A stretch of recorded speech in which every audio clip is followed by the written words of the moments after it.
So I just want to read two articles for you. You know, people have said that the United States, and this is coming from the business community. This is coming from the big businesses around the world.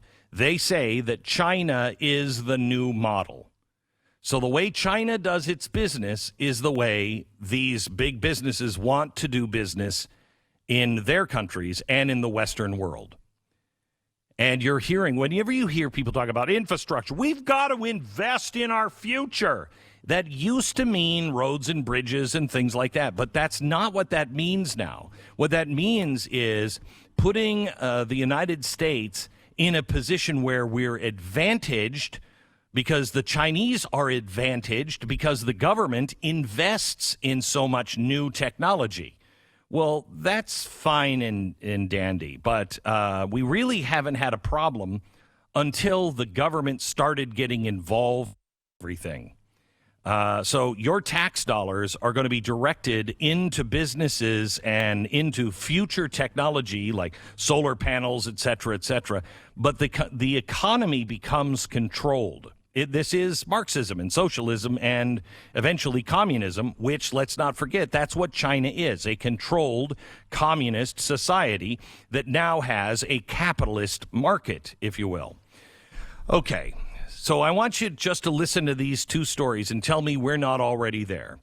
This is from Daily Mail Online. China launches an app for citizens to report anyone who has mistaken opinions.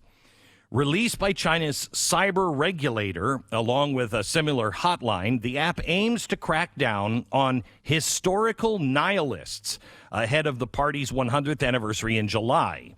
An arm of the Cyberspace Administration of China said the app and hotline will allow and encourage netizens, instead of citizens, netizens, to report fellow internet users who spread mistaken opinions in order to create a good public opinion atmosphere. Now, such offenses would include distorting the party's history, attacking its leadership, its policies, defaming national heroes, and deny the excellence of advanced socialist culture online. Aren't we already there? By the way, here in America, the app is called Twitter. Distorting the party's history. If you mention anything at all about the history of the Democratic Party, you're a pariah. You're lying. You're a liar and lying lies about all the lies about the lying liars of the Democratic Party. You attack the leadership. If you said anything about Barack Obama, you're a racist. If you say anything about Joe Biden, you're just a Donald Trump Nazi. But they can say anything. If you defame the national heroes, well, who are our national heroes now? Don't you dare say anything about George Floyd. Don't you point out his record or anyone else that the evil police have gone off on or have killed one way or another. Don't talk about any of that. They're heroes.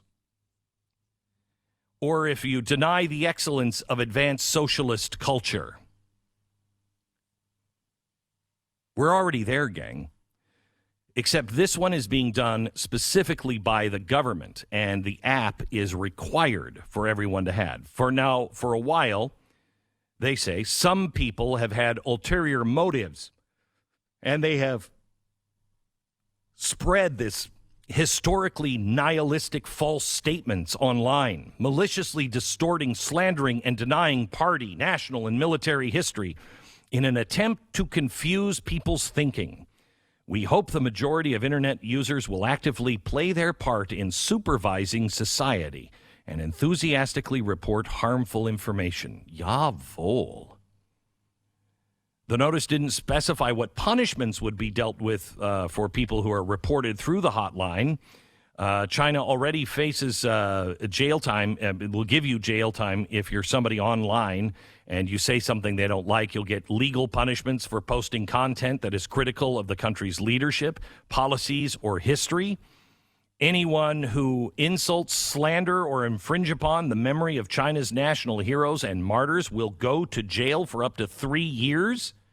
By the way, they have punished at least 2,000 people who have had the wrong response to the coronavirus pandemic and questioned the authorities.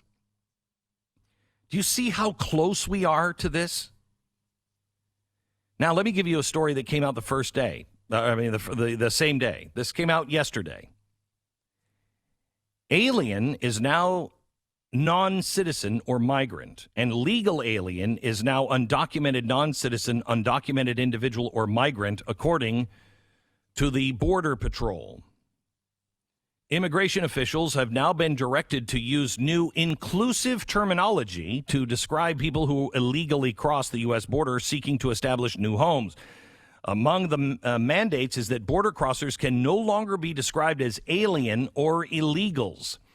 The memorandum establishes updated language and aligns our communication practices with the Biden administration's guidance regarding immigration terminology.